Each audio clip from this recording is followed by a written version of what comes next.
नमस्कार, मी डॉक्टर अभिजित. सध्या उन्हाळा चालू झालाय आणि उन्हाळ्यामध्ये आंब्याचा सीझन चालू होत असतो. तर आंबे खात असताना ह्या 8 चुका करणं टाळा. तर पहिलं, आंबे नेहमी खाताना डायरेक्ट खाऊ नका. ते व्यवस्थित ही 20 मिनिटं किंवा 30 मिनिटं आंबे व्यवस्थित भिजवून ठेवायचे आहे. त्याने आंब्यामधली जी काही उष्णता असेल ती उष्णता कमी होणार आहे.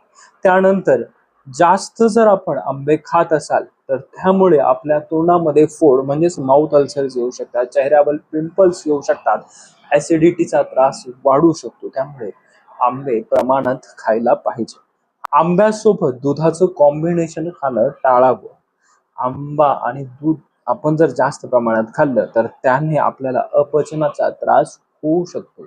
त्यानंतर आंबे खात असताना ते कधीही रिकाम्या पोटी तुम्ही खाऊ नका, कारण रिकाम्या पोटी जर तुम्ही खात असाल आंबे तर तुमची ऍसिडिटी वाढणार आहे आणि तुमचं पोट दुखू शकतं. आंब्याची जी साल आहे बाहेरून, ती साल व्यवस्थित धुतली पाहिजे, कारण यावर काही पावडर मारलेली असते किंवा काही केमिकल लावलेलं असेल तर तो केमिकल निघून जात असतं, किंवा मग रोडवर जी येणारी धूळ असते ती धूळ त्या आंब्यावर बसलेली असते तर ती साफ होत असते. त्यामुळे व्यवस्थित साल साफ करूनच आपण आंबा खाल्ला पाहिजे.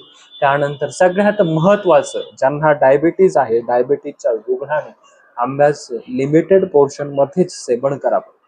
त्यांनी जितकं कमी आंबा खाता येईल तेवढा आंबा त्यांनी कमी खाल्ला पाहिजे. त्यानंतर आंबा आपण सेवन केल्यानंतर, खाल्ल्यानंतर लगेच पाणी पिऊ नये, कारण त्यामुळे कफ वाढू शकतो, सर्दी होऊ शकते.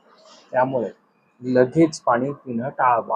आणि शेवटी रात्री उशिरा झोपताना आंबा चुकूनही खाऊ नये, कारण याने आपलं वेट गेन म्हणजेच वजन वाढत जाणार आहे आणि आंबा जो आहे तो आपली ऍसिडिटी वाढवणार आहे, आपलं इंडायजेशन होणार आहे. त्यामुळे रात्री उशिरा झोपताना आंबा खाणं टाळायचं.